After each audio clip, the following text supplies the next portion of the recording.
আওয়ামী লীগের অফিস কি খোলা উচিত না? খুলবে না, সারা জীবন বন্ধ থাকবে, আজীবন বন্ধ থাকবে। শুধু জামাতে ইসলাম রাজনীতি করবে, বিএনপি রাজনীতি করবে, আর কেউ রাজনীতি করবে না। আস্তে আস্তে সব স্বাভাবিক করতে হবে। এই যে 21শে ফেব্রুয়ারিতে গত বছর সাংস্কৃতিক মনা মানুষগুলো এখানে আসেনি, গত বছর আসতে ভয় পেয়েছে। এই বছর কিন্তু সাংস্কৃতিক মনা ব্যক্তিরা একটু একটু আসা শুরু করেছে। এটাই একটা পরিবর্তন, ঠিক আছে?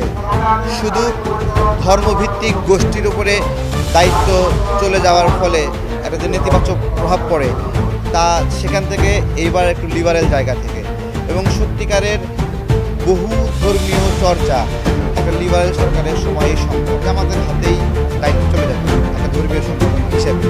ধরলাম তারা সঠিক ধর্মীয় সংগঠন, তারা হেফাজত বা অন্যান্য ধর্মীয় যে আচার আছে, পদ্ধতিগত বিষয় আছে, তাদেরকে তারা সহ্য করতো, তাদেরকে তারা সঠিক রাখতো। তার মানে একটা লিবারাল গভর্নমেন্টের কাছে জামাত যেরকম নিরাপদ, হেফাজতও এরকম নিরাপদ, তেমনি খিলাফত আন্দোলন বা অন্যান্য অপরাপর যারা আছে তারাও নিরাপদ, কওমিরাও নিরাপদ, আবার হলো আলিয়া মাদ্রাসা তারাও নিরাপদ, ঠিক আছে? এইটাই আওয়ামী লীগের ভবিষ্যৎ রাজনীতি খুবই ভালো এবং সূর্য উঠছে, চকচকা আবহাওয়া, আমি দেখছি তাদের ভালো আছে।